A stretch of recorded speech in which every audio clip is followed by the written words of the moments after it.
يا مرحبا باسمع بني كبير وفينا الشبور من غامد الهيلة زحازح تعدد سابها غامد هلا الوقفات غامد يومها ضمن وجور خصمهم يخشى مقابلهم وضرب حرابها على عروش المجد شعل ذكرهم نور ونور قبل الوزارة والمكاتب يفتحون ابوابها يا مرحبا واهلا هلا ترحيب بصوت الجهور اعداد من جاء مكة وصلى ورا محرابها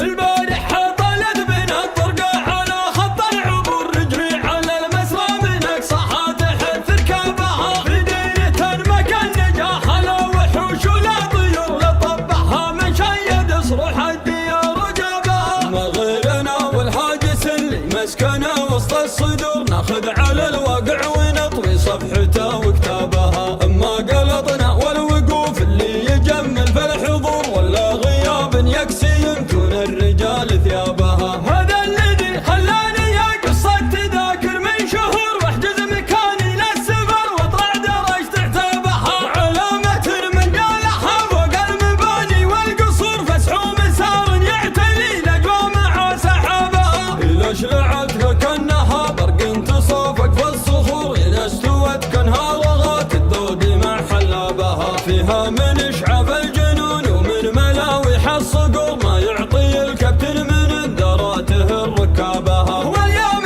يا حلم بناته في ضميري دار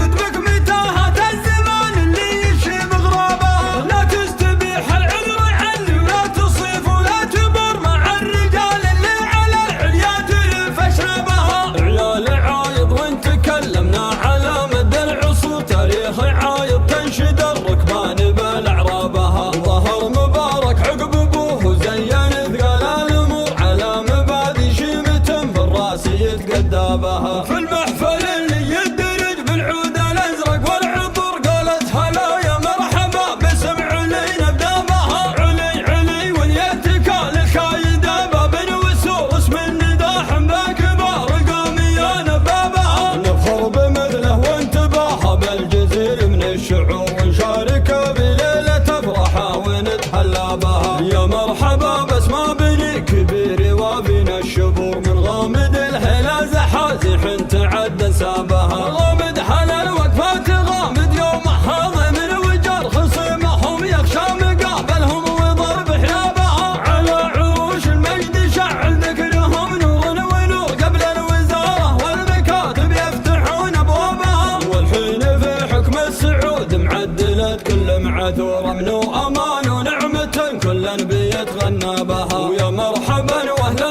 هلا ترحيب بالصوت الجهور اعداد من جا مكة وصلى ورا محرابها البارح طلت بنا الطرقة على خط العبور رجلي على المسرى من اقصاها تحت ركابها في ديرة مكان نجاح لا وحوش ولا طيور لطبعها من شيد صروح الديار جابها مغيرنا والهاجس اللي مسكنا وسط الصدور ناخذ على الواقع ونطوي صفحته وكتابها اما قلطنا والوقوف اللي يجمل في الحضور ولا غياب يكسي يمكن الرجال ثيابها هذا الذي خلاني اقص التذاكر من شهور واحجز مكاني للسفر واطلع درجت اعتابها علامة من قالها فوق المباني والقصور فسحوا مسار يعتلي الاجواء مع سحابها الى شلعت كانها برق تصافق في الصخور اذا استوت كانها رغات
تعدى سابها. غامد حلال وقفات غامد يوم حاضن الوجار خصمهم يخشى مقابلهم وضرب حيابها. على عروش المجد شعل ذكرهم نور ونور قبل الوزارة والمكاتب يفتحون ابوابها. والحين في حكم السعود معدلت كل معذور امن وامان ونعمة كل بيتغنى بها.